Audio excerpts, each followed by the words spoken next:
Hello students, welcome to global online. This is Ankita Sood. Paper one के final revision के लिए आज हम क्विक रिवीजन सीरीज शुरू कर रहे हैं, जिसमें स्टूडेंट्स टीचिंग एप्टीट्यूड अगले 60 मिनट्स के अंदर हम पूरा रिवाइज करेंगे। इस सीरीज की सबसे खास बात यह है कि अगर अभी भी आपने कोई टॉपिक या कोई यूनिट नहीं पढ़ा है तो उसके सारे कॉन्सेप्ट्स आपके क्लियर भी हो जाएंगे। साथ ही स्टूडेंट्स आपको एक आइडिया भी मिल जाएगा कि कौन कौन से ऐसे टॉपिक्स हैं जो कि आपको जरूर एग्जाम के लिए पढ़कर जाने हैं। तो इसी के साथ फिर सीरीज को शुरू करते हैं। पेपर वन के फाइनल रिवीजन के लिए एक टेस्ट सीरीज हम लेकर आए हैं, जिसमें स्टूडेंट्स आपको प्रीवियस ईयर पेपर्स ना सिर्फ एमपी सेट के बल्कि अदर स्टेट्स के भी हम प्रोवाइड करवाते हैं। साथ ही मोस्ट एक्सपेक्टेड और रिपीटेड क्वेश्चंस की सीरीज आपको मिलेगी। जो भी यूनिट्स आपने अभी तक पढ़ ली हैं उनको प्रैक्टिस करने के लिए आपको हम यूनिट वाइज अपडेटेड क्वेश्चंस का एक प्रैक्टिस सेट देते हैं, जिसमें से गारंटेड आपको सवाल देखने को मिलेंगे। एंड ये सारा कंटेंट आपको हिंदी और इंग्लिश दोनों लैंग्वेजेस में मिलेगा। इसके अलावा स्टूडेंट्स कुछ फ्री कंटेंट भी अवेलेबल है, जिसके लिए आपको ग्लोबल ऑनलाइन ऐप डाउनलोड करना है। स्टोर सेक्शन पर सर्च बार में लिखिए कोर्स का नाम, that is MP SET paper one test series. आप सभी डायरेक्टली कंटेंट पे क्लिक करके full syllabus updated test series के साथ साथ यूनिट वाइज मॉक टेस्ट भी देख सकते हो। यहाँ पर कुछ फ्री मॉक टेस्ट आपके लिए हैं, जिससे कि आपको पता चलेगा कि कितना बेहतर क्वालिटी का कंटेंट हम आपको एग्जामिनेशन की तैयारी के लिए दे रहे हैं। साथ ही ये 2 नंबर्स दे रही हूँ, इन पर आप व्हाट्सएप के थ्रू कॉल या मैसेज करके भी पूरी जानकारी ले सकते हो। ये वो टॉपिक्स हैं जो कि बार बार एग्जाम में पूछे जाते हैं, तो अगर अभी भी आप लोग 1 महीने में सिर्फ ये टॉपिक्स को अच्छे से पढ़ लेते हो तो मैं आपको 100% श्योरिटी देती हूँ कि पेपर वन में इजीली 80+ स्कोर किया जा सकता है। तो सबसे पहले हम देखेंगे टीचिंग का इंट्रोडक्शन, यानी कि शिक्षण का परिचय। अभी जैसे मैं आप लोगों को पढ़ा रही हूँ, ये टीचिंग है। आप लोग मेरे वीडियो से, मेरे सेशन से कुछ सीख रहे हो, वो लर्निंग होती है। मेजर ऑब्जेक्टिव जो होता है टीचिंग का, वो लर्निंग को इफेक्टिव बनाना ही होता है। अब एक टीचर, एज अ टीचर आप लोगों की ये रिस्पॉन्सिबिलिटी होती है कि आप कुछ भी पढ़ा रहे हो वो एक ऐसे लेवल पर पढ़ाओ, एक ऐसे तरीके से पढ़ाओ कि जो भी आपके स्टूडेंट्स हैं या जो भी आपके लर्नर्स हैं वो उस चीज को अच्छे से समझ भी जाएं, एंड एक्चुअल में एग्जामिनेशन के लिए वो चीजें इंपॉर्टेंट भी हो। Main objective of effective teaching is learning. Teaching is the purposeful direction and management of the learning process. अब देखो, अब जैसे आप सभी मेरे सेशंस को देख रहे हो, इसके पीछे आपका और मेरा एक पर्पस है। ठीक है, कुछ उद्देश्य है। मेरा उद्देश्य ये है कि मुझे जितना भी नॉलेज है वो मैं आपके साथ शेयर करूं, एंड आपका ये पर्पस है कि आप अपना जेआरएफ अचीव करो। एंड एक प्रॉपर तरीके से मैनेज कर कर अगर हम टीचिंग लर्निंग प्रोसेस को पूरा करते हैं तो ही उस टीचिंग लर्निंग प्रोसेस को सक्सेसफुल माना जाता है। इसके साथ ही एग्जामिनेशन में टीचिंग से रिलेटेड कुछ डेफिनेशंस भी पूछी जाती हैं। जैसे कि एग्जांपल लेते हैं, प्रीवियस ईयर क्वेश्चन से ही पूछा गया था कि एपीजे अब्दुल कलाम एपीजे अब्दुल कलाम जो थे, उन्होंने टीचिंग के बारे में क्या कहा था। उन्होंने कहा था कि टीचिंग एक बहुत ही ज्यादा नोबल प्रोफेशन है, जो कि किसी भी स्टूडेंट की, किसी भी पर्सन के फ्यूचर को एक अच्छा कैरेक्टर देता है, एक अच्छी शेप में लेकर आता है, उनका कैलिबर बढ़ाने में मदद करता है। तो इस तरीके से आपको कुछ डेफिनेशंस दी हो सकती हैं, एंड पूछा जा सकता है कि किन्होंने ये स्टेटमेंट कही थी। तो जब भी नोबल प्रोफेशन की बात आए, जिससे कि एक पर्सन के फ्यूचर को हम बदल सके, वो कहा था एपीजे अब्दुल कलाम जी ने।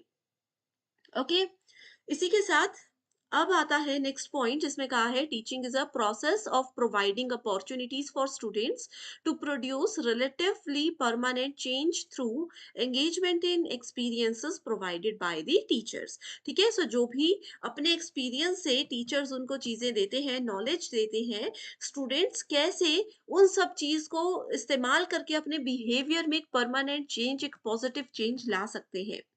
इसके बाद एक जो नेक्स्ट नया कॉन्सेप्ट आया है वो है एजुकेशन से रिलेटेड। एजुकेशन को लेकर के कौन से फिलोसोफर ने क्या बातें कही थी, ये बहुत बार एग्जाम में आता है। जैसे कि स्वामी विवेकानंद जी ने कहा था, education as the manifestation of perfection already in man. अब देखो, किसी पर्सन में, आप कोई पर्सन है, अगर आप में कोई एक कला है, आप में कोई गुण है, कोई टैलेंट है, अब उस टैलेंट को एक अच्छे तरीके से प्रेजेंट कैसे किया जाए, सबके सामने कैसे लाया जाए, या किसी पर्सन को खुद भी नहीं पता होता कि मुझ में ये गुण है, ये टैलेंट है, ये सब चीजें सामने लाने में मदद करती है एजुकेशन। तो ये एक मैनिफेस्टेशन होता है of perfection already in man. दूसरा है एरिस्टोटल, खास तौर पर अगर आप इंग्लिश लिटरेचर के स्टूडेंट्स हो तो एरिस्टोटल की बहुत सी डेफिनेशंस आपको पता होनी चाहिए। इसमें इन्होंने कहा है कि creation of a sound mind in a sound body, स्वस्थ शरीर में स्वस्थ मस्तिष्क का निर्माण करना ही एजुकेशन होता है। जॉन डेव्यू ने कहा था, education as the power by which man is able to control his environment and fulfil his possibilities. अब देखो, सिंपल सी लैंग्वेज में मैं चीजें बताती हूँ आपको। आपके सामने एक एजुकेटेड पर्सन है और एक अनएजुकेटेड पर्सन है। आप दोनों पर्सन को सेम टास्क दे रहे हो सकता है जो कम एजुकेटेड है या अनएजुकेटेड लोग हैं वो भी उस टास्क को पूरा कर लें, लेकिन उनका किसी चीज को प्रेजेंट करने का तरीका क्या हो सकता है, किसी चीज से डील करने का तरीका क्या हो सकता है, ये बहुत डिफरेंट होता है। तो इसीलिए एजुकेशन बहुत ज्यादा इंपॉर्टेंट भी है, एंड बहुत से फिलोसोफर्स ने एजुकेशन की अलग अलग डेफिनेशंस भी दी हुई हैं। स्वामी विवेकानंद की एक और डेफिनेशन ये भी है कि he defines education is the manifestation. ठीक है, ये जो मैंने आपको बताया ये बहुत बार एग्जाम में आया है कि manifestation of perfection already in man. Okay, इसी के साथ अब बात करते हैं तीसरे इंपॉर्टेंट टॉपिक की, जिसका नाम है major philosophies and approaches in education. ये टॉपिक आपको सिलेबस में नहीं मिलेगा, लेकिन इसमें से श्योर क्वेश्चंस आते ही हैं। तो सबसे पहला है three bases of education. So education के थ्री बेसिस होते हैं। तीन चीजों पर एजुकेशन निर्भर करता है। पहला है फिलॉसफी, दूसरा है साइकोलॉजी, साइकोलॉजी, ठीक है, और तीसरा आ जाता है हमारे पास social needs,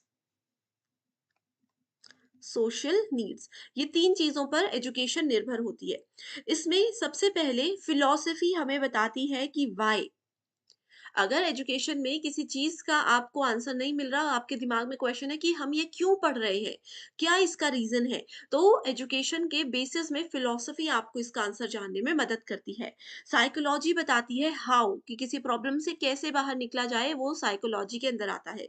and social needs बताती है व्हाट, कि आपकी क्या नीड्स है एंड कैसे उसको फुलफिल किया जा सकता है। तो ये तीन है बेसिस ऑफ एजुकेशन।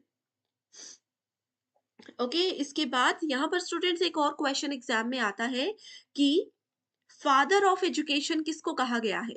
ये क्वेश्चन बहुत बार एग्जाम में आया है। इसका आंसर मुझे कमेंट करके बताइए। अगर नहीं पता है तो भी मुझे बता दीजिएगा, मैं आपका रिप्लाई कमेंट में ही कर दूंगी, ठीक है। अगला है आइडियलिज्म। आइडियलिज्म को बोला जाता है आदर्शवाद। ओके, आदर्शवाद हमें ये बोलता है कि जो भी गॉड होता है, कई लोग आपने देखे होंगे ना वो आदर्शवादी होते हैं। उनका कहना होता है कि जो हमारे स्पिरिचुअलिज्म वाली चीजें होती है, जो हमारे भगवान के द्वारा कही गई बातें हैं, गीता में कही गई बातें हैं, सिर्फ वही सत्य है। इसके अलावा इंसान जो कहते हैं वो कुछ भी सत्य नहीं है। अब कई लोग ऐसा मानते हैं कि समय के साथ साथ हमें भी जीवन में परिवर्तन लाने चाहिए, लेकिन आइडियलिज्म ये कहता है कि जो चीजें स्पिरिचुअल होती हैं, जो चीजें गॉड से रिलेटेड होती हैं, उनमें कभी भी बदलाव नहीं लाए जा सकते। उनमें जो लिखा है उसी को हमेशा फॉलो किया जाना चाहिए। That is called idealism. इसकी एक बेसिक टर्म है, वो है माइंड एंड सेल्फ। तो यहाँ पर जो भी आपको ये टर्म नजर आती है, जहां पर भी ये टर्म आपको नजर आती है, आपने डायरेक्टली आइडियलिज्म को ही करेक्ट आंसर आइडेंटिफाई कर लेना है, ठीक है। इसमें कहा है कि जो भी चीजें इस संसार में बनाई गई हैं, भगवान के द्वारा ही बनाई गई है। असली नॉलेज जो होता है इंसान का, वो उसके माइंड से ही उसको मिलता है। आसपास के लोगों से जो चीजें सीखी जाती है वो टेम्परेरी होती हैं। ये सब चीजें आइडियलिज्म में कही गई हैं। एंड आइडियलिज्म के बारे में किस किस ने कहा है, तो इसके बारे में सबसे पहले तो प्लेटो ने भी डेफिनेशंस दी थी। ये एक फिलोसोफर का नाम है। इसके बाद स्वामी दयानंद जी है, स्वामी विवेकानंद जी है, और श्री अरविंदो है। ये सब आइडियलिज्म के मेन प्रोपोनेंट थे। इनका नाम एग्जाम में जरूर पूछे जाते हैं। और साथ में इन सब का ये मानना था कि हमारी जो स्पिरिचुअल बुक्स होती हैं, उनमें जो भी चीजें कही है वो निरपेक्ष है, यानी कि एब्सोल्यूट है, और बिल्कुल इटर्नल है और अनचेंजिंग है, जिनको किसी भी हालत में कोई भी इंसान बदल नहीं सकता। एंड एजुकेशन के साथ अगर इसको रिलेट करने की बात की जाए तो इसमें कहा जाता है कि इसमें हमेशा मॉरल एंड वैल्यू एजुकेशन पर ही ध्यान दिया जाता था कि किस पर्सन के लिए कौन सी चीज एक्चुअल में इंपॉर्टेंट थी, वो चीजें यहाँ पर सिखाई जाती थी।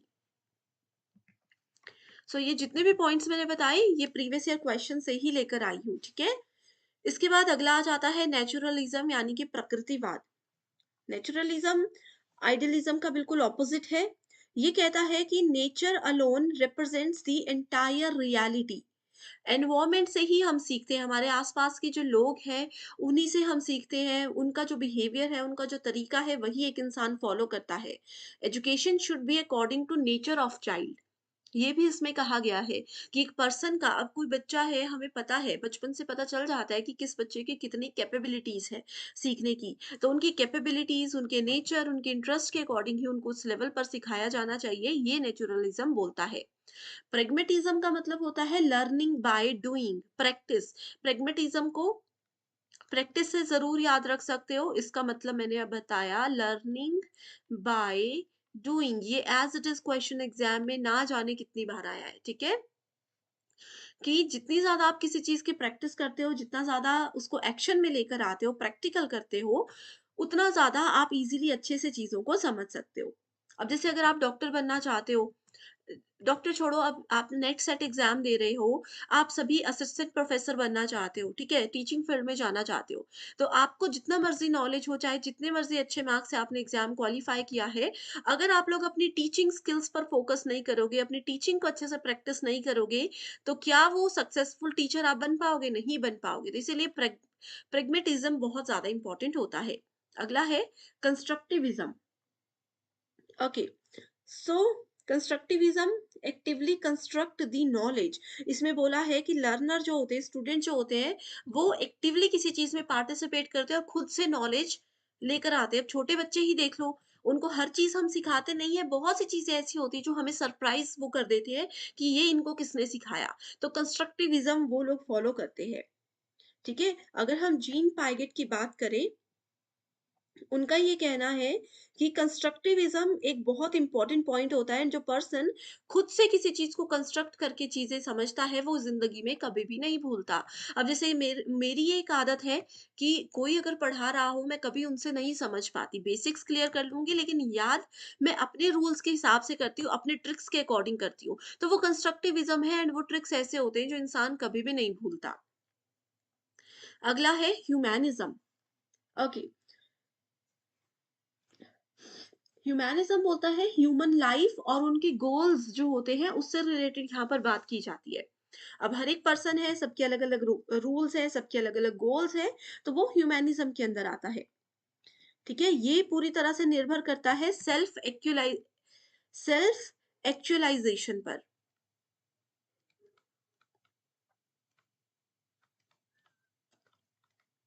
पूरी तरह से सेल्फ एक्चुअलाइजेशन पर ये निर्भर करता है।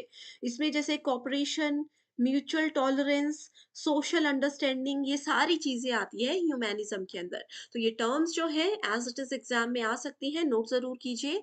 And students, already in topics पर डिटेल्ड वीडियो भी है, अगर वो अभी तक आपने नहीं देखी है, बस मुझे कमेंट करके बता दीजिए ताकि मैं आपके साथ लिंक शेयर कर सकूं। एंड अगर आपको ये सेशन पसंद आ रहे हैं तो भी एक बार जरूर मुझे बता दीजिएगा, एंड नेक्स्ट यूनिट कौन सी चाहते हो वो भी शेयर जरूर कीजिए।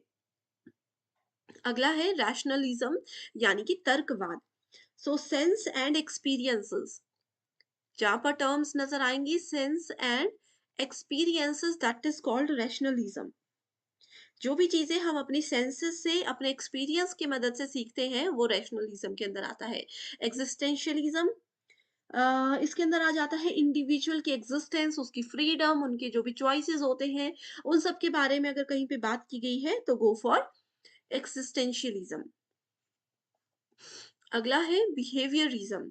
सो behaviourism it assumes that the learner is a passive organism who may be conditioned to learn new behavior। अब देखो, आपका बेसिक बिहेवियर जो होता है किसी पर्सन का वो कोई नहीं बदल सकता। लेकिन फिर भी आप अगर किसी पर्सन के साथ रोज़ मिलते हो, पूरा-पूरा दिन साथ रहते हो, तो उनकी कुछ ना कुछ आदतें आपके अंदर आ ही जाती हैं।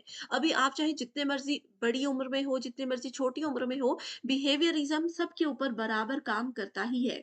ऑब्ज़र्वेबल बिहेवियर होता है। आपको साथ वाले की आदतें या आपकी आदतें साथ वाले में जाएँगी ही जाएँगी। नेक्स्ट है gestalt psychology. Gestalt psychology भी बहुत इंपॉर्टेंट है। It believes that the whole is greater than sum of its parts, कि छोटी छोटी चीजें जो है उनको मिला करके भी हम वो नहीं बना सकते जो एक बड़ी चीज हमें देती है, एक बड़ा नॉलेज जो हमें देता है। ओके, सो ये 10 इंपॉर्टेंट फिलोसफीज थी जो कि एग्जाम में बार बार पूछी गई है। एजुकेशन से रिलेटेड कुछ टर्म्स हैं, बहुत ज़्यादा इंपॉर्टेंट है, जून 2023 के एग्जाम में एज इट इज़ आई थी।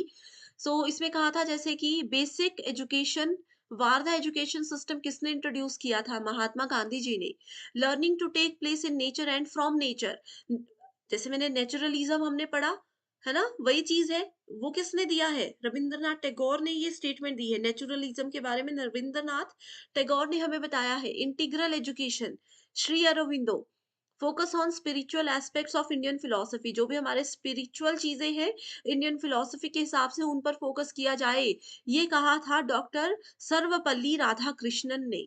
एज इट इज आई थी स्टेटमेंट्स, फटाफट इसको नोट कर लीजिए, फटाफट पढ़ लीजिए। श्योर है कि एक क्वेश्चन आएगा ही आएगा, ठीक है। Okay, next we have basic teaching models, जो कि बहुत ज्यादा इंटरेस्टिंग सेक्शन है। पेडागॉजी है सबसे पहले। पेडागॉजी मॉडल जो होता है ये एक बेसिक और पारंपरिक यानी कि कन्वेंशनल मॉडल होता है। ये सिर्फ और सिर्फ फोकस करता है art and science of teaching पर। Art and science of teaching पर ये फोकस करता है। एंड एग्जामिनेशन में जो इसमें से क्वेश्चन आता है वो है कि स्टेप्स क्या होते हैं पेडागॉजी मॉडल के, यानी कि शिक्षा शास्त्र मॉडल के कितने और कौन कौन से स्टेप्स होते हैं। इसमें बेसिकली 5 स्टेप्स होते हैं। सबसे पहला है प्रिपरेशन, उसके बाद है प्रेजेंटेशन। पहला है प्रिपरेशन, यानी कि किसी चीज को कैसे आप प्रिपेयर करते हो। दूसरा है कैसे किसी चीज को आप प्रेजेंट करते हो। उसके बाद है एसोसिएशन, यानी कि जिस जगह पर आप उस चीज को प्रेजेंट कर रहे हो कैसे उसको एसोसिएट करके लिंक करके वहां पर रिप्रेजेंट करना है। उसके बाद अगला आ जाता है जर्नलाइजेशन। एंड लास्ट आ जाता है एप्लीकेशन। ये है 5 स्टेप पेडागॉजी मॉडल के, ठीक है। यहाँ से एग्जाम में क्वेश्चंस आते हैं। Okay, linking new material to relevant existing ideas, ये प्रिपरेशन होता है कि अपने पुराने नॉलेज को यूज करके नए आइडियाज को कैसे आप लोग इजीली जनरेट कर सकते हो। दूसरा आ जाता है andragogy. Andragogy model, learners are self directed. Self directed andragogy मतलब खुद से। इतने इसमें स्टूडेंट्स एक्टिव होते हैं कि वो खुद को समझते हैं कि कौन सी चीज हमारे लिए सही है, कौन सी चीज गलत है, कैसे किस चीज को फॉलो किया जाए। ओके, एंड्रागॉजी मॉडल में they don't receive knowledge but interpret through discovery. And या इसमें सेल्फ इवैल्यूएशन भी होता है, अपना मूल्यांकन खुद वो करते हैं। यहाँ पर उनको मूल्यांकन के लिए किसी टीचर, किसी एजुकेटर या किसी की भी ज़रूरत नहीं है। तो ऐसे जो समझदार बच्चे होते हैं, जो अपना अच्छा-बुरा समझते हैं, अब जैसे आप लोग हो, आप लोगों को कोई देखने वाला नहीं है, शायद आपके घर वाले भी नहीं आपको बोलते होंगे कितना पढ़ा, टेस्ट लेते हैं, कुछ नहीं बोलते होंगे। तो ये स्टूडेंट्स ऐसे होते हैं, अडल्ट स्टूडेंट्स होते हैं जो कि अपना अच्छा-बुरा समझते हैं। उनकी खुद की तैयारी कैसी चल रही है वो भी अच्छे से समझते हैं और उस अकॉर्डिंग तैयारी आगे भी करते हैं। सो एंड्रागॉजी में हमेशा अडल्ट लर्निंग को फॉलो किया जाता है। एंड इसका मेजर पॉइंट होता है कि सेल्फ इवैल्यूएशन ये हमेशा करते हैं। नेक्स्ट है एंड्रागॉजी पेडागॉजी के साथ साथ एक और मॉडल होता है ह्यूटागॉजी। इसमें से काफी कम क्वेश्चंस आते हैं लेकिन पढ़ लीजिए। सेल्फ डिटर्मिनेशन लर्निंग इसको कहा जाता है। सेल्फ डिटर्मिनेशन लर्निंग, ठीक है। एक टर्म और है, प्रीवियस ईयर क्वेश्चंस में आया था बार बार, कि पेडागॉजी को और क्या बोला जाता है। पेडागॉजी को एंगेजमेंट टर्म के साथ रिलेट किया जाता है। एंड्रागॉजी को कल्टीवेशन के साथ रिलेट किया जाता है, एंड ह्यूटागॉजी को realisation, it goes with realisation.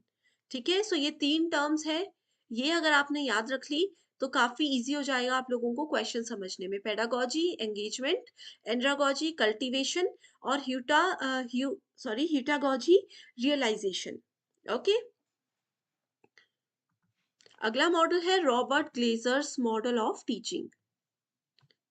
इस मॉडल का एक दूसरा नाम भी होता है जिसको कहा जाता है टीच द टीचर मॉडल।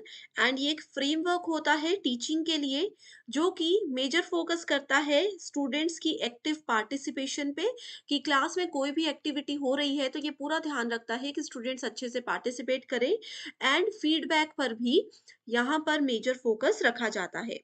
ये मॉडल रॉबर्ट ग्लेजर के द्वारा बनाया गया था 1970s में, इसीलिए इसका नाम रॉबर्ट ग्लेजर्स मॉडल रखा गया है।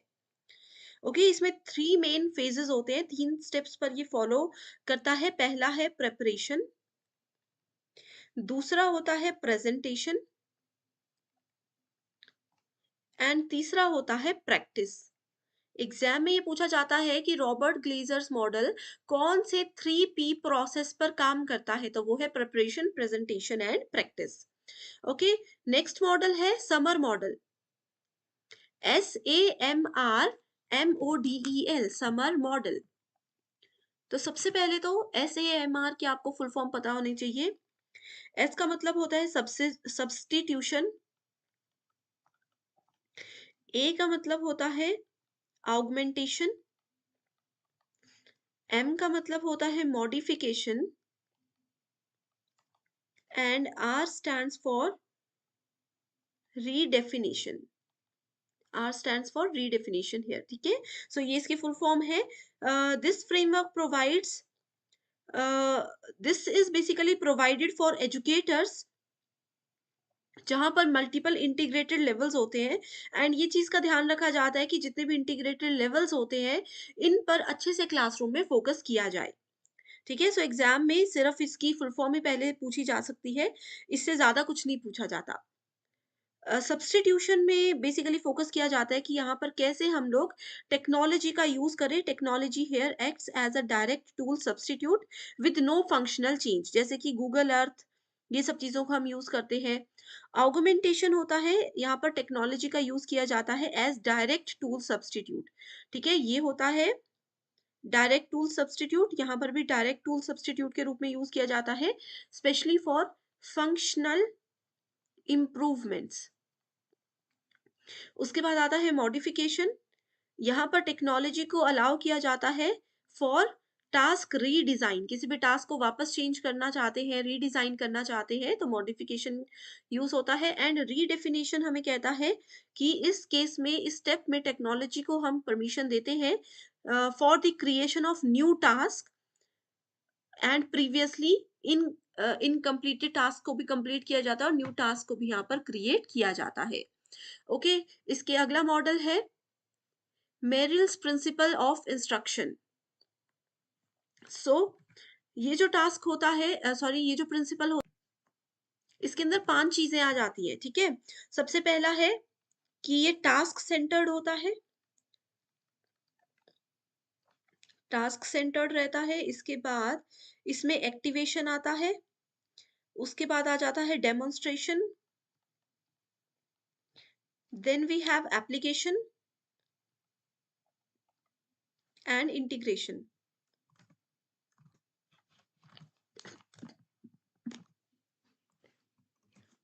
Next is ADDIE model of instructional design. So यहाँ पर एडी की फुल फॉर्म होती है analyse, design, develop, implement and evaluate. तो यही इसकी फुल फॉर्म भी है एंड यही इसके स्टेप्स भी हैं। अगला आ जाता है हमारे पास 5E instructional model of e learning. So 5E model में आपको पता है कि 5 E होते हैं। ठीक है, पहला E स्टैंड्स फॉर एंगेज, दूसरा is explore, third is explain, fourth is elaborate and fifth is evaluate. तो इन मॉडल्स में आपको ज्यादा कुछ याद रखने की जरूरत नहीं है, ये जो फुल फॉर्म्स और जितनी सी इंफॉर्मेशन मैंने दी है ये काफी है। Okay, so pedagogy andragogy already हम डिस्कस कर चुके हैं। नेक्स्ट है हमारे पास nature and characteristics of teaching. अब देखो डायरेक्ट डेफिनेशंस है, फटाफट से हम इसको डिस्कस करेंगे। सो पहला पॉइंट में कहा गया है teaching is an interactive process.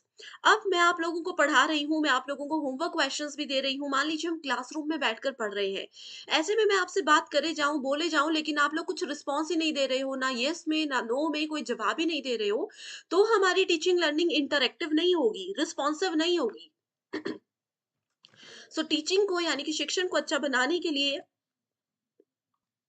ये बहुत ज्यादा जरूरी है कि टीचिंग लर्निंग प्रोसेस जो है वो इंटरेक्टिव होना चाहिए। दूसरा है it is a process of development and learning.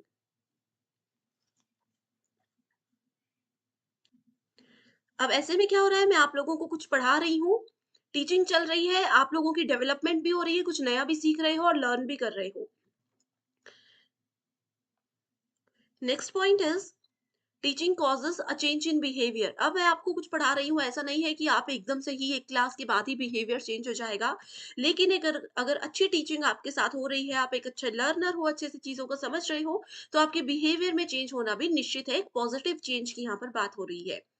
Teaching एक कला है, साथ ही एक विज्ञान भी है।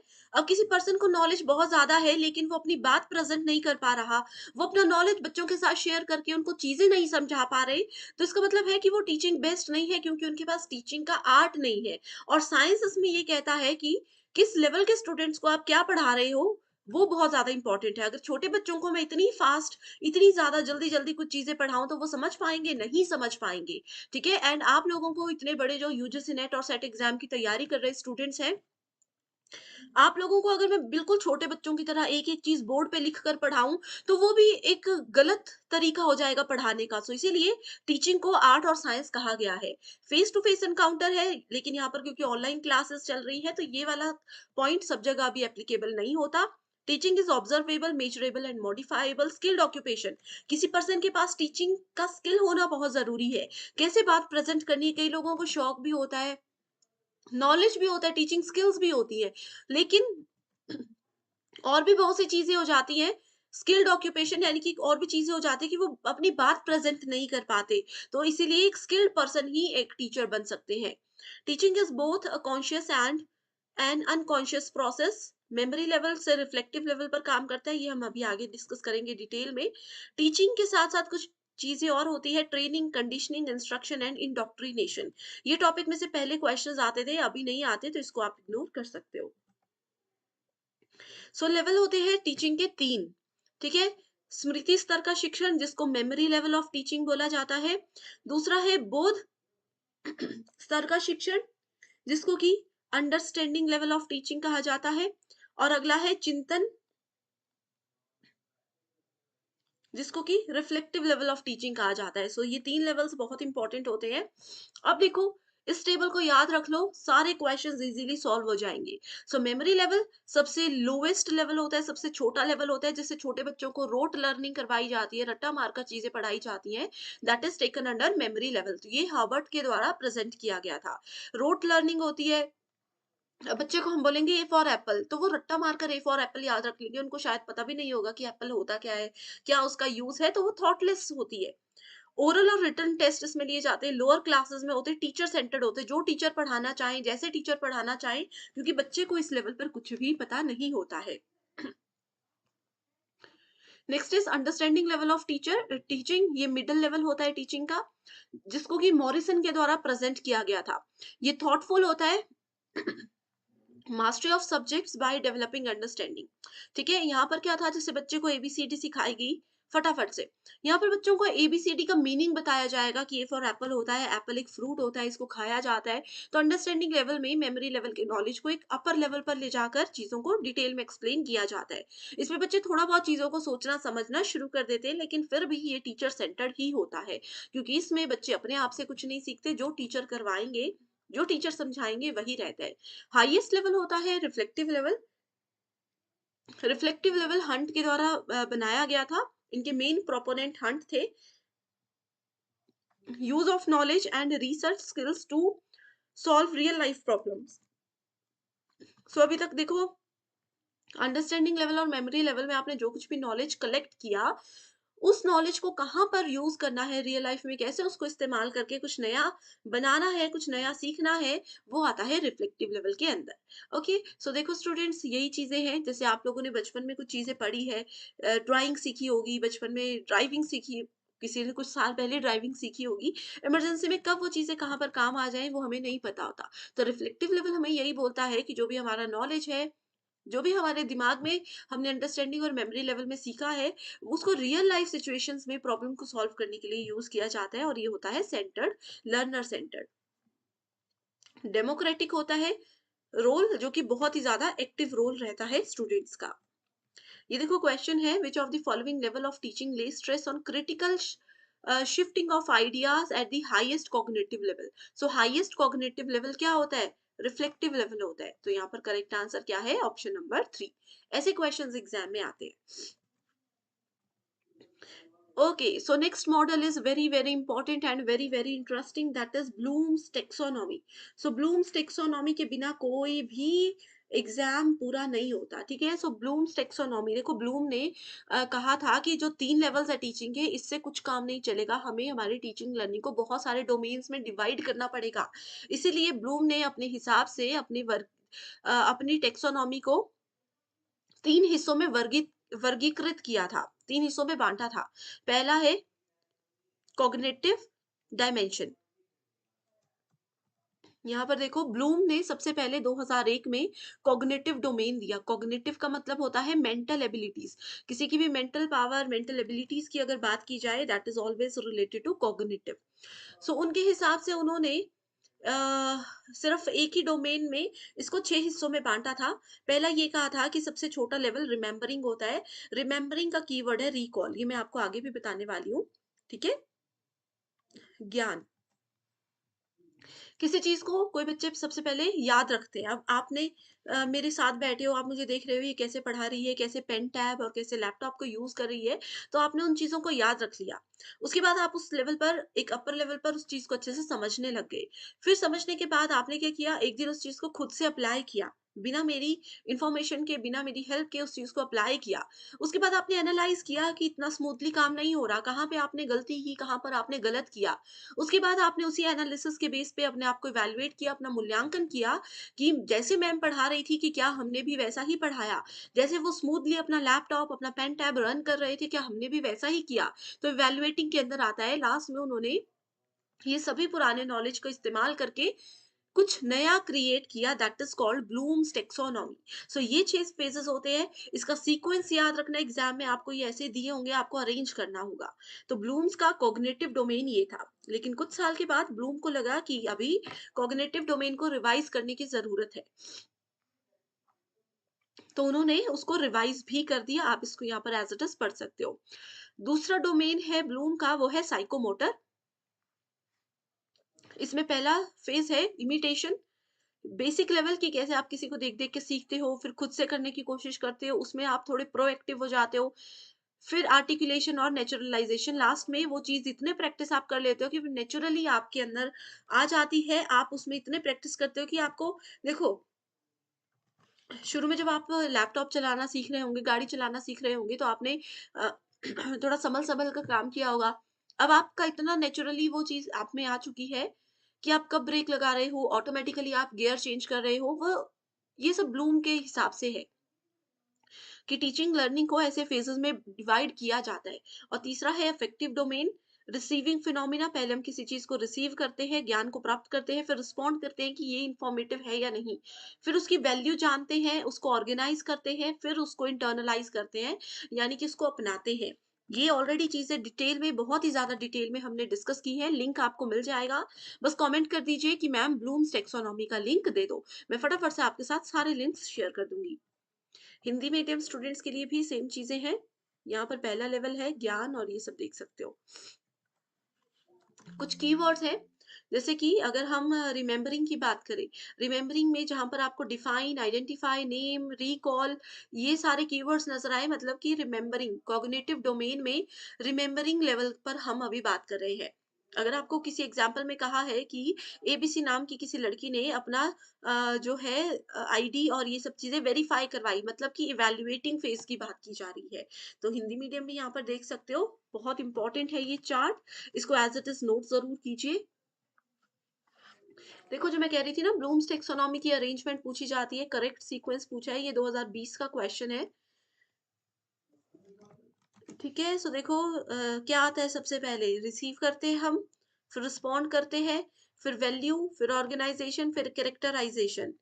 देखो क्या है करेक्ट आंसर। ठीक है, इसका करेक्ट आंसर खुद से ढूंढकर मुझे रिप्लाई कमेंट में चाहिए ही चाहिए। स्टूडेंट्स, अगर आपको लग रहा है कि ये सेशन बहुत ज्यादा फास्ट हो रहा है, थोड़ा सा स्लो मुझे करना चाहिए, तो भी आप मुझे कमेंट करके एक बार जरूर बताइए। आपके सजेशंस को जरूर फॉलो किया जाएगा। एंड नेक्स्ट यूनिट कौन सी चाहिए वो भी बता दीजिए। नेक्स्ट है हमारे पास गैगनीज टेक्सोनॉमी। गैगनीज एक एजुकेशनल साइकोलॉजिस्ट थे, जिन्होंने कहा कि सिर्फ 3 लेवल से काम नहीं चलेगा, हमें एजुकेशन को रिप्रेजेंट करने के लिए कम से कम 9 स्टेप्स को फॉलो करना चाहिए। तो वो 9 स्टेप्स एग्जाम में पूछे जाते हैं। पहला है gain the attention of the learners. एक अच्छा टीचर बनने के लिए, खासतौर पर छोटे बच्चों की अगर यहाँ पर बात की जा रही हो, एक अच्छा टीचर बनने के लिए आपको सबसे पहले अपने स्टूडेंट्स का ध्यान अपनी तरफ लाना है। Inform learners of the objective, कि आज हम कक्षा में क्या पढ़ने वाले हैं वो उनको बताओ। कल की क्लास में हमने क्या पढ़ा था वो पहले डिस्कस करेंगे थोड़ा सा, और आगे की क्लास में हम क्या पढ़ेंगे उस चीज को थोड़े से शॉर्ट में बताने का। ठीक है, फोर्थ स्टेप में कहा है कि प्रेजेंट द कंटेंट। अब यहाँ से आप अपनी क्लास को शुरू करो। लर्निंग गाइडेंस बताओ, स्टूडेंट्स को धीरे धीरे पढ़ाना शुरू करो। देखो कि उनको बेसिक इंट्रोडक्शन समझ आई है या नहीं, उसके बाद अगले लेवल पर जाओ। परफॉर्मेंस, उनको प्रैक्टिस, देखो कितनी वो चीजों को समझ पाए हैं, कितना नहीं समझ पाए हैं। उसके बाद फीडबैक भी उनको प्रोवाइड करो कि कहाँ पर कमी रह रही है, कहाँ पर वो चीजों को और अच्छे से समझ सकते हैं। उनकी परफॉर्मेंस को असेस करो। And enhance retention and transfer to the job. Okay, so इस तरीके से 9 स्टेप्स में इस चीज को गैगने ने डिवाइड किया था। ओके, अब जैसे कि इतनी देर से हम टीचर सेंटर्ड और लर्नर सेंटर्ड मेथड की बात कर रहे हैं, जो भी स्टूडेंट्स हैं, अगर आप टीचिंग एप्टीट्यूड पढ़ रहे हो तो टीचर लर्नर सेंटर्ड आपको आना ही चाहिए। ठीक है, टीचर सेंटर्ड वो होते हैं जिसमें टीचर फोकस रखता है, टीचर क्या पढ़ाएंगे, कैसे पढ़ाएंगे, वो सब डिसाइड करते हैं। लर्नर सेंटर्ड में लर्नर पर फोकस रखा जाता है, लर्नर कौन से तरीके से पढ़ना चाहते हैं, कैसे पढ़ना चाहते हैं, वो सब चीजें आती है। और ये आती है mixed strategy. Teacher centred basically जो बहुत बड़े बड़े क्लासरूम्स होते हैं, जहाँ पर 100-200 बच्चे एक साथ हों, वहां पर लर्नर सेंटर्ड यूज किया जाता है। एंड ट्यूशंस वगैरह या स्मॉल क्लासरूम्स में इंडिविजुअल मेथड्स को यूज किया जाता है, एंड मीडियम साइज में स्मॉल ग्रुप मेथड्स को यूज किया जाता है। अब लेक्चर मेथड क्या होता है, टीम टीचिंग और टीवी वीडियो प्रेजेंटेशन, ये सब आते हैं टीचर सेंटर में। बस इसके नाम पढ़ लीजिए, याद रख लीजिए, रट्टा नहीं मारना है कि टेबल को रट लो। अब ग्रुप डिस्कशन, आपको पता है ग्रुप डिस्कशन 100 लोगों में हो सकता है, नहीं हो सकता। ग्रुप डिस्कशन में 5 6 7 लोगों की ही जरूरत होती है, तो मतलब स्मॉल ग्रुप होगा। सेमिनार में भी थोड़े लोग होते हैं। ठीक है, तो ऐसे होगा लेक्चर। अब 2 लोगों को आप पढ़ा रहे हो, वो लेक्चर नहीं होता, वो ट्यूशन की कैटेगरी में आ जाता है, ट्यूटोरियल्स की कैटेगरी में आ जाता है।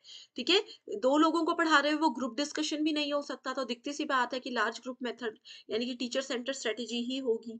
ठीक है, तो इस तरीके से आप लोग, जैसे प्रोजेक्ट दिए जाते हैं, हर एक बच्चे को इंडिविजुअल प्रोजेक्ट दिए जाते हैं ना, तो दिखती सी बात है कि ये लर्नर सेंटर्ड ही होगा, बच्चा अपने अकॉर्डिंग करेगा। असाइनमेंट हर एक बच्चा अपनी खुद बनाता है, तो इसीलिए ये लर्नर सेंटर स्ट्रेटेजी है। तो अच्छे से एक एक पॉइंट को पढ़िए, वीडियो को पॉज करके देखिए, तभी आपको चीजें क्लियर हो जाएंगी। ओके, पुराना तरीका होता है, पारंपरिक तरीका होता है शिक्षण, उसको टीचर सेंटर कहते हैं। इसमें टीचर एक्टिव होते हैं, लेकिन बच्चे ऐसे हैं कि बस बैठे हैं, सुन रहे हैं, पढ़ रहे हैं, टीचर को कोई मतलब नहीं होते। टीचर आते हैं, क्लास में पढ़ाते हैं और चले जाते हैं।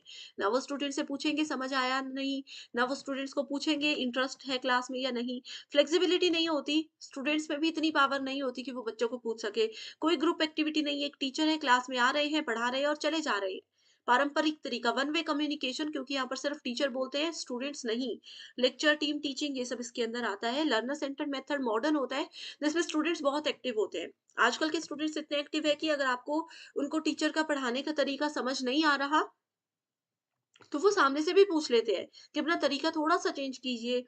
ये टीचर्स भी उनको सामने से पूछते हैं कि कोई दिक्कत है मेरे पढ़ाने के तरीके में, मेरी स्पीड में, तो आप बता सकते हो। जैसे मैं आपसे पूछ रही हूँ कि अगर किसी स्टूडेंट को लग रहा है कि सेशन बहुत ज्यादा फास्ट जा रहा है, वैसे तो ये रिविजन सेशन है, इसकी स्पीड इतनी ही होनी चाहिए क्योंकि 60 मिनट्स में आपको रिविजन करना है, एग्जाम से पहले हेल्प रहेगी, तो इसीलिए ये चीजें बहुत इंपॉर्टेंट है। Learner centered teaching means, it means what? It means learners are given an opportunity to construct knowledge and teacher is a guide in the learning process. Learner centered में टीचर उनकी help नहीं करते, पूरा काम करके नहीं देते, सिर्फ गाइड कर सकते हैं। जैसे आप लोग अगर पीएचडी करने जाओगे, रिसर्च आपको खुद करनी है, सिर्फ आपके जो टीचर हैं वो आपको गाइड करेंगे, थोड़ा थोड़ा आपको बताएंगे कि कहाँ पर चीजों पर ध्यान देना है। ओके,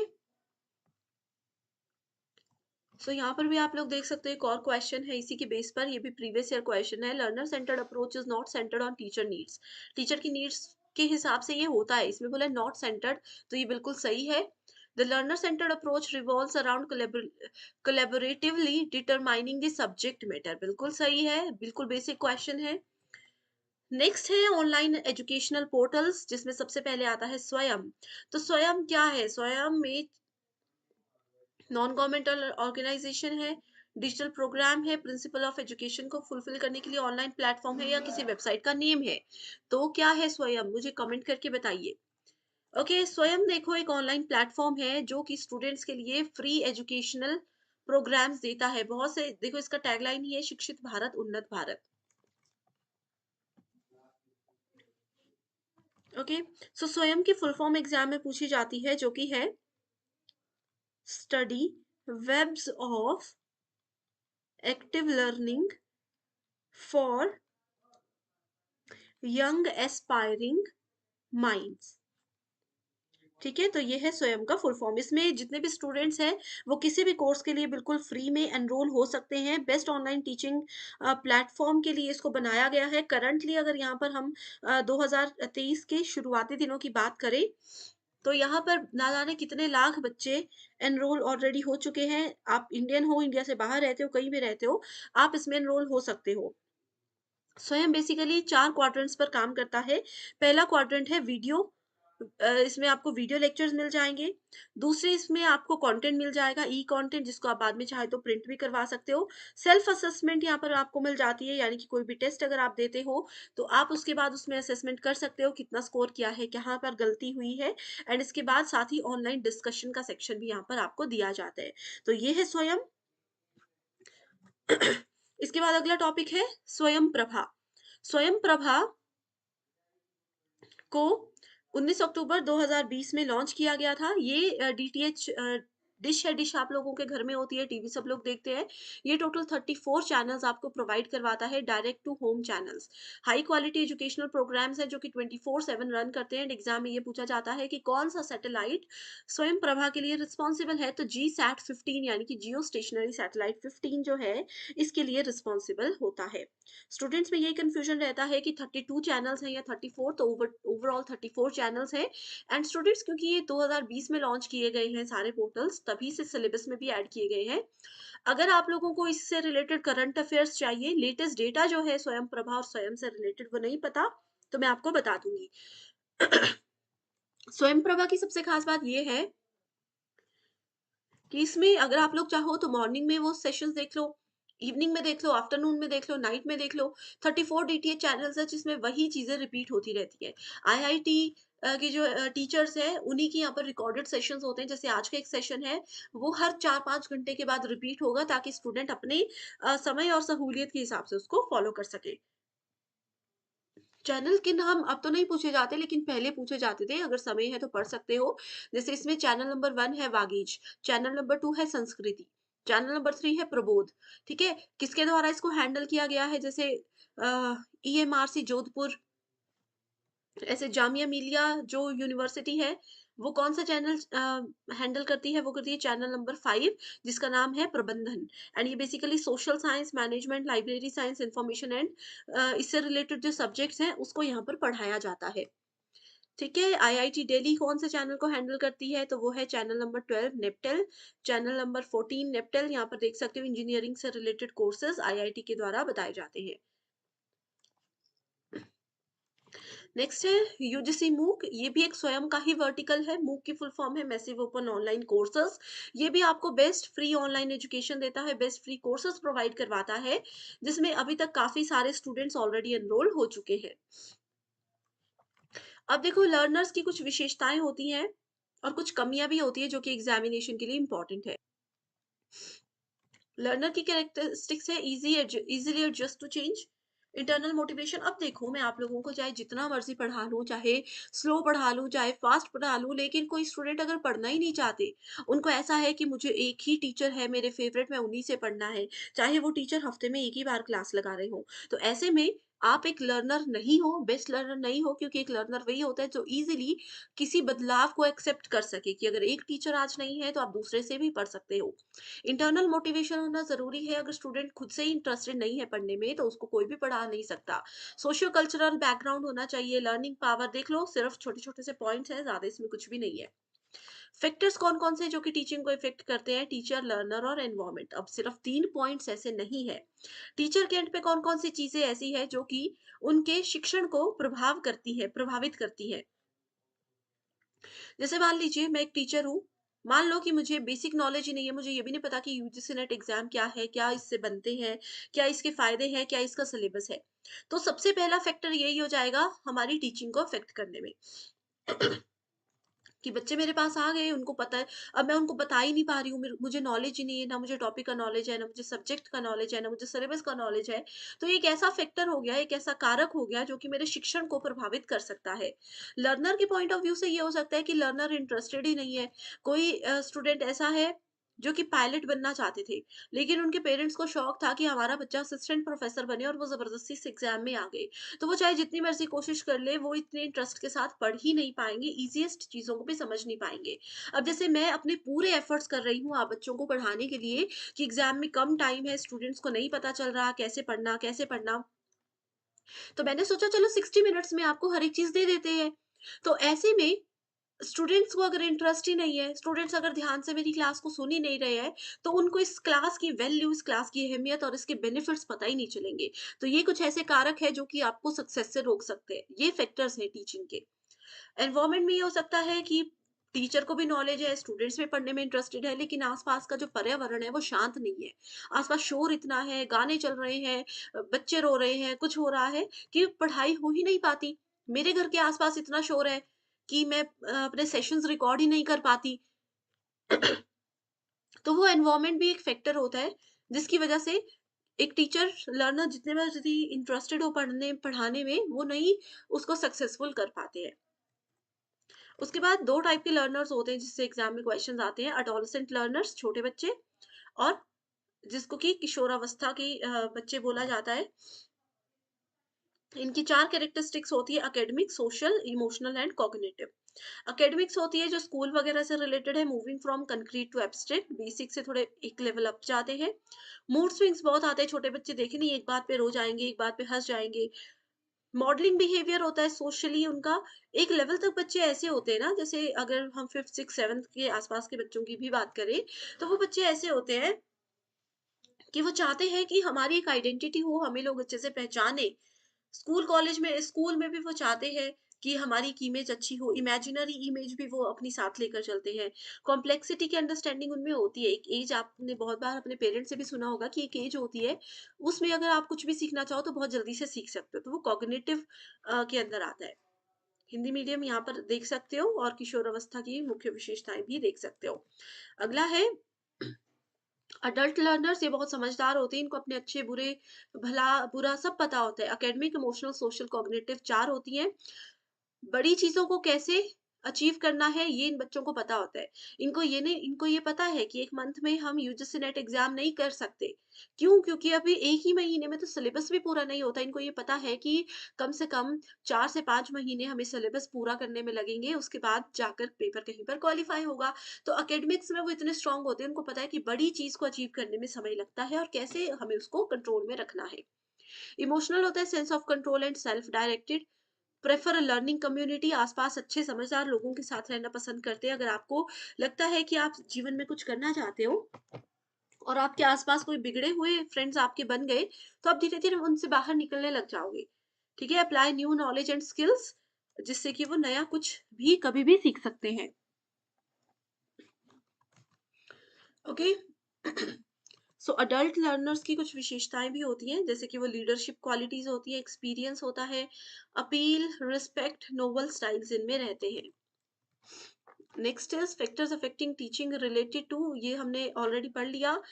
ठीक है, हमने टीचर लर्नर सपोर्ट मटेरियल होता है, जैसे मेरे को नॉलेज भी है, आप पढ़ना भी चाहते हो, लेकिन मेरे पास लैपटॉप ही नहीं है, मैं कैसे पढ़ाऊंगी? मेरे पास व्हाइट बोर्ड ब्लैक बोर्ड ही नहीं है, मैं कैसे पढ़ाऊंगी? इंस्टीट्यूशन जहाँ पर मैं जॉब करती हूँ, जहाँ पर मैं पढ़ाती हूँ, वो मुझे फैसिलिटीज ही नहीं दे रहे, तो वो चीजें भी प्रभाव डाल सकती हैं हमारी टीचिंग लर्निंग में।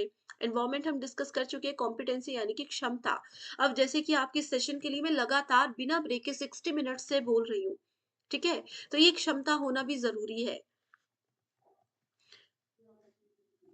एक अच्छी टीचिंग के लिए क्या क्या चीजें जरूरी है? डायग्नोसिस, पहले तो देखो, डायग्नोज करना है, आपको समझना है, ठीक है, स्टूडेंट्स की क्या, आप किसी जगह पर जा रहे हो, आपके टीचर पहले दिन आपको नहीं पढ़ाते, वो क्या करते हैं, पहले दिन सिर्फ ध्यान रखेंगे, इंट्रोडक्शन लेंगे, इससे वो सिर्फ इंट्रोडक्शन लेकर आपका नाम जानकर कुछ बड़ी चीज अचीव नहीं करते। वो एक्चुअल में स्टूडेंट्स को पहले दिन ऑब्जर्व करते हैं कि किस लेवल के बच्चे हैं, कितनी इनमें अंडरस्टैंडिंग है, किस चीज में इनको इंटरेस्ट है, तो वो डायग्नोसिस होता है।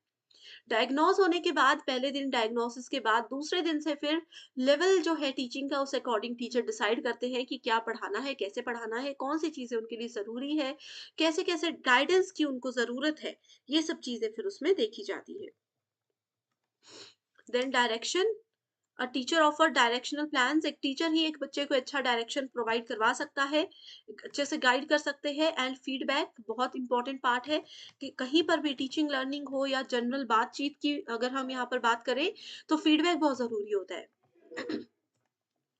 मेथड्स ऑफ टीचिंग में ऑलरेडी हमने डिस्कस कर लिया है, online offline methods, teacher centred, learner centre, देखो ऑनलाइन मेथड ऑफलाइन में आता है, लेक्चर मेथड, डिस्कशन मेथड, ये सब चीजें, ठीक है। ऑनलाइन में हमने स्वयं प्रभा मूक देख लिया था। लेक्चर मेथड्स होते हैं डिस्कशन में, जहां पर बच्चों को इकट्ठे इकट्ठे बिठा करके कोई भी टॉपिक दे दिया जाता है डिस्कशन के लिए। डेमोन्स्ट्रेशन में उनको डेमो करके प्रैक्टिकल करके चीजें बताई जाती है। क्वेश्चन आंसर मेथड में भी डिस्कशन की तरह ही होता है, क्वेश्चन आंसर्स पूछे जाते हैं। बस सेशन में डिफिकल्ट लेवल के क्वेश्चन होते हैं, उनको कुछ एक टाइम लिमिट दी जाती है कि इसमें आपको आंसर्स देने हैं। ब्रेनस्टॉर्मिंग सेशन में भी एक टॉपिक ऐसा दिया जाएगा जिसके बारे में बच्चों को कुछ भी नॉलेज नहीं होता है, उनको कहा जाएगा कि खुद से नॉलेज गेन करने की कोशिश करो, खुद से इसके बारे में चीजें ढूंढने की कोशिश करो। और प्रोजेक्ट तो आपको पता ही है, स्कूल कॉलेज में बहुत से प्रोजेक्ट्स दिए जाते थे जो कि बच्चों को अपने एंड पर कंप्लीट करने होते थे। नेक्स्ट है ब्लेंडेड लर्निंग, जिसको मिश्रित शिक्षण कहा जाता है। क्लासरूम लर्निंग और ऑनलाइन लर्निंग दोनों को मिला करके इसमें साथ रखा जाता है। अब जैसे क्लासरूम में टीचर पढ़ा रहे हैं, लेकिन साथ में उन्होंने लैपटॉप या बड़ी स्क्रीन रखी है जिसमें वो डिजिटली भी आपको पढ़ा रहे हैं, ये होता है मिश्रित ब्लेंडेड लर्निंग। फ्लिप्ड लर्निंग होता है लेक्चर एंड होमवर्क एक्टिविटीज, ठीक है। लेक्चर आप लोगों को इस तरीके से दिया जाएगा, ट्रेडिशनल में क्या होता था, पहले लेक्चर दिए जाते थे और होमवर्क दिया जाता था। उसके बाद फ्लिप्ड लर्निंग में लेक्चर आप लोगों को लैपटॉप कंप्यूटर्स की मदद से पढ़ाए जा रहे हैं, और क्लासरूम एक्टिविटीज के लिए आपको स्कूल में बुलाया जा रहा है, ये होता है फ्लिप्ड, यानी कि उसको उल्टा कर दिया, फ्लिप कर दिया।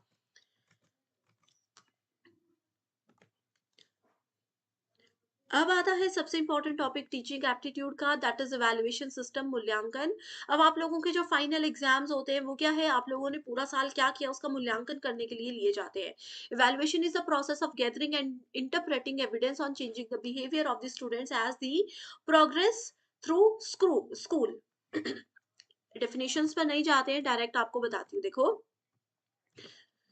इवैल्यूएट करना इतना जरूरी होता है, अब पूरे साल अगर आपने क्या किया, क्या समझा, उसके लिए इवैल्यूएशन जरूरी होता है, ठीक है। Formative evaluation and summative evaluation, formative होता है जो कि क्लास के दौरान ही किया जाता है, ठीक है। क्लास में आपने क्या पढ़ा, मैंने आपको क्लास में क्या पढ़ा, जैसे अभी क्लास के बीच बीच में मैंने आपको होमवर्क क्वेश्चंस दे दिए, तो वो क्या है, वो फॉर्मेटिव इवैल्यूएशन हम कर रहे हैं, ठीक है। या क्लास के एंड में भी मैं आपको कुछ क्वेश्चंस दूंगी, वो फॉर्मेटिव इवैल्यूएशन होगा कि आप क्लास में कितने एक्टिव हो। समेटिव, समरी से याद रखो, समरी कब होती है किसी भी चीज की, बिल्कुल लास्ट में, आपके फाइनल एग्जाम, आपके सेमेस्टर एग्जाम, ये आपके समेटिव इवैल्यूएशन के पार्ट होते हैं। उसके बाद आ जाता है norm reference and criterion reference, इसके लिए बेस्ट एग्जाम्पल यही है। नॉर्म रेफरेंस में देखो क्या हुआ, एक स्टूडेंट की परफॉर्मेंस को बाकी के स्टूडेंट्स के साथ कंपेयर किया जा रहा है। अगर एक स्टूडेंट की हाइट को बाकी के साथ कंपेयर किया जा रहा है, जहाँ पर भी बात की जाएगी कि क्लास में जितने भी बच्चे हैं सबकी परफॉर्मेंस को टीचर्स ने कंपेयर किया। जैसे क्लास में जनरली होता है फर्स्ट, सेकंड, थर्ड, फोर्थ जो बच्चे आते हैं, वो इसी बेसिस पे तो आते हैं कि पहला जो आ गया उसके साथ बाकियों को कंपेयर करते करते करते करते रैंक स्टूडेंट्स को दिया जाएगा। ये होता है norm referenced test. Criterion reference में क्राइटेरिया सेट कर दिया जाता है, जैसे यूजीसी नेट सेट में क्राइटेरिया है कि जिनके भी बच्चों के 40% स्कोर होगा मिनिमम, वो क्वालिफाई किए जाएंगे। ठीक है, तो ये क्या है, हमने क्राइटेरिया रख दिया। जैसे इस एग्जाम्पल में दिया है, जिस लड़की की हाइट 5 फीट से ज्यादा होगी सिर्फ उसी को स्पोर्ट्स कोटा मिलेगा, अदरवाइज नहीं मिलेगा। तो ये क्राइटेरिया हमने निर्धारित यहाँ पर कर दिया। ठीक है, फॉर्मेटिव, समेटिव, और ये एग्जाम में सबसे ज्यादा पूछा जाता है। इसके बाद क्वालिटेटिव और क्वांटिटेटिव टेक्निक्स भी होती है, जो कि बहुत ही ज्यादा इंपॉर्टेंट है। एक क्वेश्चन यहाँ पर एग्जाम में आया है, बहुत बार आया है ये question, formative evaluation tends to accelerate the pace of learning. बिल्कुल सही है। फॉर्मेटिव से हमें पता लगता है कि बच्चे क्लास में समझ रहे हैं या नहीं। फॉर्मेटिव इवैल्यूएशन से हमें स्टूडेंट्स का भी पता चलता है कि वो क्लास में सुन रहे हैं या नहीं, और टीचर को भी ये पता चलता है एक समय के साथ कि शायद हो सकता है मेरे ही पढ़ाने के तरीके में कुछ चेंजेस करने की हमें ज़रूरत है, तो वो उसको चेंज कर सकते हैं। इसलिए लर्निंग का जो पेस है, गति जो है, उसको एक्सेलरेट करने में, बढ़ाने में मदद करता है। As against summative evaluation, formative evaluation is highly reliable. बिल्कुल सही बात है ये। ओके, सो डायरेक्ट और इनडायरेक्ट लर्निंग के कुछ प्रोसेस होते हैं जो कि एग्जाम में पूछे जाते हैं। इसके अलावा स्टूडेंट्स, एक टॉपिक अभी रह गया है जिसका नाम है माइक्रो टीचिंग। आप मुझे कमेंट करके बताइए कि माइक्रो टीचिंग क्या होता है। इसमें से श्योर क्वेश्चंस आते हैं, सिर्फ डेफिनेशन बताइए। अभी आज इस वीडियो के इमीडिएटली बाद में एक शॉर्ट्स अपलोड करने वाली हूँ, जिसमें माइक्रो टीचिंग के कॉन्सेप्ट्स मैं आपके साथ शेयर कर दूंगी। ठीक है, डायरेक्ट और इनडायरेक्ट लर्निंग प्रोसेस। देखो, अभी जो मैं आपको पढ़ा रही हूँ, ये एक प्रॉपर क्लासरूम सेटअप है। आप भी बैठे हो, मैं भी बैठी हूँ, आपको पता है 3 बजे क्लास होती है तो पढ़ना है। तो ये एक डायरेक्ट लर्निंग का प्रोसेस है। इनडायरेक्टली आप लर्निंग कैसे कर सकते हो? कोई बच्चे गेम्स के थ्रू सीखते हैं, कई बच्चे जो वीडियोस देखते हैं अपने सोशल मीडिया पर, वहां से भी कई लोग कितना कुछ सीख जाते हैं, है ना? तो वो दो तरीके की लर्निंग होती है। पहला है reception, gaining attention by making some abrupt changes in stimulus and stimuli. Important पर ही फोकस करेंगे। रीइंफोर्समेंट बहुत बार आता है एग्जाम में। रीइंफोर्समेंट होता है स्टूडेंट्स को जब भी फीडबैक दिया जाता है, कंपलसरी होता है क्लासरूम में कि फीडबैक देना ही देना है, that is called reinforcement. Retrieval and reinforcement, additional performance by learners and it entails feedback also, additional extra information students ने दे दी है, स्टूडेंट्स को दे दी गई, एंड साथ में उसको फीडबैक भी दिया गया। Generalisation means more practice of varied problem so as to increase the retention. Generalisation का यही मतलब होता है, किसी भी प्रॉब्लम से बाहर निकलने के लिए जितना ज्यादा आप प्रैक्टिस करोगे उतना बाहर निकल सकते हो। जैसे कई बच्चे हमें बोलते हैं कि 3 आवर्स तक हम लगातार नहीं बैठ सकते, एग्जाम में कैसे बैठेंगे? तो जितना प्रैक्टिस करोगे, अभी भी देखो 1 मंथ है, आज ये वीडियो मैं रिकॉर्ड कर रही हूँ 6 नवंबर को, 6 दिसंबर से एग्जाम है।